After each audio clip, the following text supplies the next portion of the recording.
Rally को लेकर के एक बड़ी खबर सामने आ रही है। आपको बता दें कि अप्रैल के तीसरे सप्ताह में ही रैली होने की संभावना है। दिल्ली और मुंबई के बाद रांची में रैली की जाएगी और रैली के जरिए शक्ति प्रदर्शन किया जाएगा।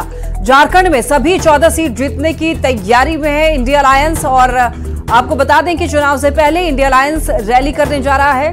अप्रैल के तीसरे सप्ताह में रैली की खबर सामने आ रही है। संभवतः तीसरे सप्ताह में, अप्रैल के ही तीसरे सप्ताह में रैली होगी। दिल्ली और मुंबई के बाद में रांची में रैली होने जा रही है और रैली के जरिए शक्ति प्रदर्शन किया जाएगा। झारखंड में सभी 14 सीट जीतने की तैयारी गठबंधन कर रहा है। इंडिया अलायंस की तरफ से कोशिशें तेज, 14 सीटों पर जीतने की तैयारी गठबंधन की तरफ से की जा रही है।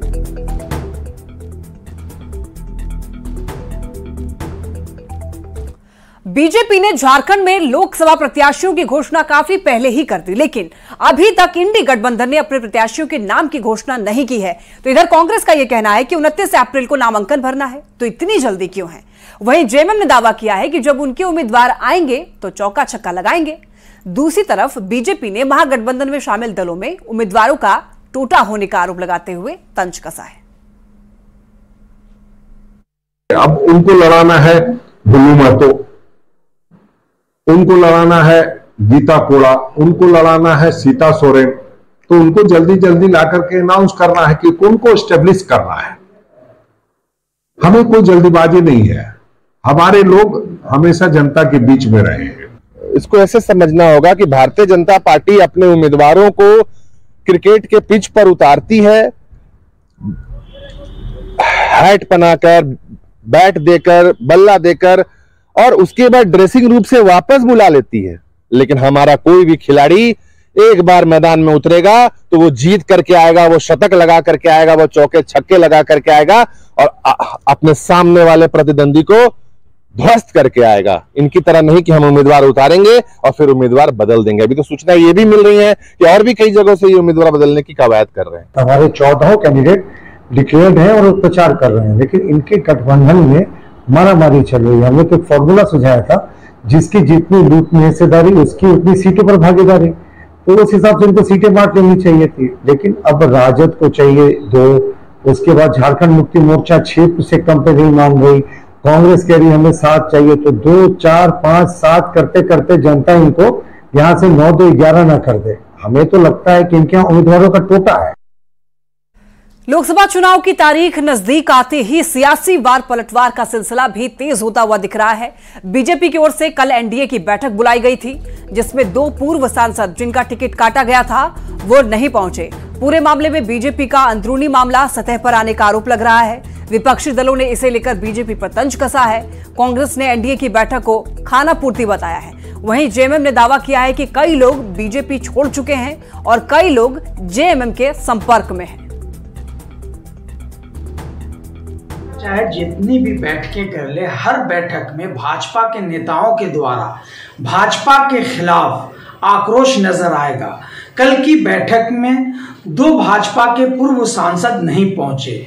ये आक्रोश था, ये उनके खिलाफ एक प्रदर्शन था।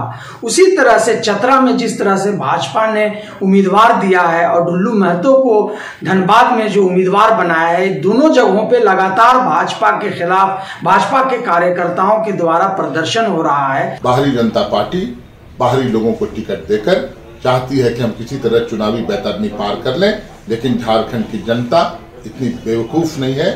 झारखंड की जनता जानती है कि झारखंडी विषयों को लेकर लड़ने वाला मुखर व्यक्ति, बोलने वाला संसद से लेकर सड़क तक, चाहे वो सरना धनकोट का मुद्दा हो, पिछड़ों के आरक्षण का मुद्दा हो, 32 खतियान आधारित नियोजन नीति का मुद्दा हो, स्थानीयता का मुद्दा हो, इन सब मुद्दों को लेकर कौन चलता है। तो झारखंड की 3.25 करोड़ जनता देख रही है। प्रधानमंत्री नरेंद्र मोदी बिहार के जमुई आए और यहां से पहले चरण के चुनाव के लिए शंखनाद किया। इसके लिए देवघर पहुंचे पीएम मोदी का जबरदस्त स्वागत किया गया। स्वागत के दौरान बीजेपी प्रदेश अध्यक्ष बाबूलाल मरांडी, सांसद निशिकांत दुबे, सीता सोरेन और कई विधायक और नेता यहां पर मौजूद रहे। आपको बता दें कि पीएम मोदी देवघर से बिहार के जमुई के लिए रवाना हुए वहां से, और वहां उन्होंने विशाल जनसभा को संबोधित करते हुए बीजेपी और एनडीए के लिए लोगों से वोट करने की अपील की। गोड्डा लोकसभा सीट से बीजेपी प्रत्याशी निशिकांत दुबे ने एक बड़ा बयान दिया। निशिकांत दुबे ने कहा कि अगर गोड्डा लोकसभा सीट से जेएमएम का प्रत्याशी उतरता है तो वो अपना चुनाव प्रचार नहीं करेंगे।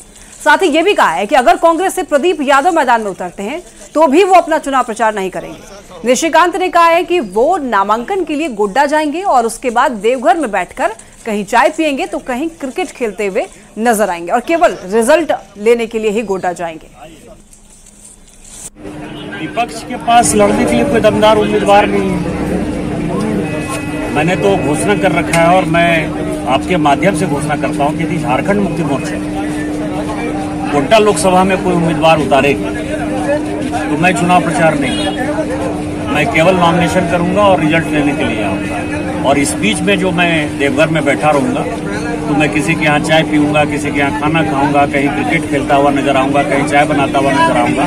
मैं एक चुनाव प्रचार नहीं करूंगा क्योंकि झारखंड मुक्ति मोर्चा गोड्डा में किसी कीमत पर जो है नहीं है। सर, ये तो मान लीजिए कांग्रेस के कोटे में है, तो ऐसा क्यों लग रहा है कि झारखंड मुक्ति मोर्चा भी खड़ा हो? मुझे जो जानकारी मिल रही है कि उसमें चल रहा है। अब कांग्रेस के कोटे से यदि प्रदीप यादव जी उम्मीदवार होंगे तो भी मैं चुनाव प्रचार नहीं करूँगा क्योंकि उनको मैं 4 बार पटकनी दे चुका हूँ। 5वीं बार क्यों मैं अपना जो है हाथ जलाने के लिए जाऊँगा?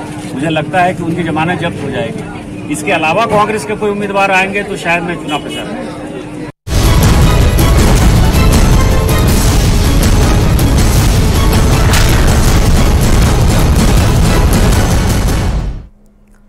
लोहरदगा में चोरों ने एक बार फिर हनुमान मंदिर को निशाना बनाया है। रात में चोरों ने मंदिर से कैश के साथ साथ कई सामानों की चोरी कर ली। शहर के राणा चौक स्थित हनुमान मंदिर की यह घटना बताई जा रही है, जहां पर चोरों ने मंदिर का ताला तोड़कर दान पेटी से करीब 13,500 कैश के साथ में चांदी का एक छोटा मुकुट, पीतल के सामान और मंदिर में रखे हुए कई सामानों की चोरी कर ली है। और चोरी की पूरी घटना वहां पर लगे सीसीटीवी कैमरे में कैद हो गई है। सुबह में मंदिर का ताला टूटा हुआ देख करके जब जांच की गई तो चोरी का खुलासा हुआ। पुलिस ने एफआईआर दर्ज कर ली है और पूरे मामले की जांच पड़ताल कर रही है। वहीं रामनवमी से पहले हनुमान मंदिर में चोरी की घटना से अब लोगों में काफी नाराजगी देखने को मिल रही है। सुबह करीब 5:30 बजे है ना, राणा चौक स्थित हनुमान मंदिर के लोग मोहल्ला में लोगों के द्वारा जो है हमको सूचना मिला कि यहाँ पर मंदिर का ताला कटा हुआ है और सब सामान बिखरा हुआ है। तो जब हम आए यहाँ पर सत्यापन किए तो देखे यहाँ पर सभी सामग्री बिखरा हुआ था। और उसके बाद जो है पुलिस को सूचना दिया गया, स्थानीय लोगों द्वारा पुलिस को सूचना दिया तो पुलिस आई, यहाँ पर जांच पड़ताल की। और ज्यादा जानकारी के लिए संवाददाता आकाश साहू हमारे साथ जुड़ रहे हैं। आकाश, हनुमान मंदिर में चोरी की घटना सामने आ रही है, कब की ये घटना है और पुलिस प्रशासन का क्या कहना है इस मामले में? जी, ये घटना है कल देर रात्रि वही लगभग 12 से 12:30 बजे के बीच ये घटना हुई है, जिसका सीसीटीवी फुटेज में भी सामने आया है कि 2 लड़का सामान को चोरी कर दान पेटी को लेते हुए जा रहे हैं। फिलहाल इस पर मंदिर प्रबंधन की ओर से प्राथमिकी दर्ज कराई गई है और पुलिस मंदिर आकर छानबीन कर जो चोरी की घटना को अंजाम दिए हैं उन्हें पकड़ने में जुटे हुए हैं। जो 2 लड़के हैं जो दिख रहे हैं सीसीटीवी में, क्या उनकी पहचान हो पाई है अब तक? जी, अब तक तो उनकी पहचान नहीं हो पाई है, लेकिन सीसीटीवी के आधार से पुलिस उनके पहचान कराने में जुटी हुई है। जल्दी पुलिस का कहना है कि जल्दी पहचान कर दोनों आरोपियों को गिरफ्तार कर लिया जाएगा। और देखिए, रामनवमी से पहले अब वहां पर लोग नाराज दिख रहे हैं। रामनवमी से पहले हनुमान मंदिर में चोरी हुई है, तो ऐसे में पुलिस प्रशासन ने इसे किस तरीके से लोगों को आश्वासन दिया है? जी, अभी तो रामनवमी का माहौल है और लोगों में आस्था जगी रहती है भगवान राम और भगवान हनुमान के लिए।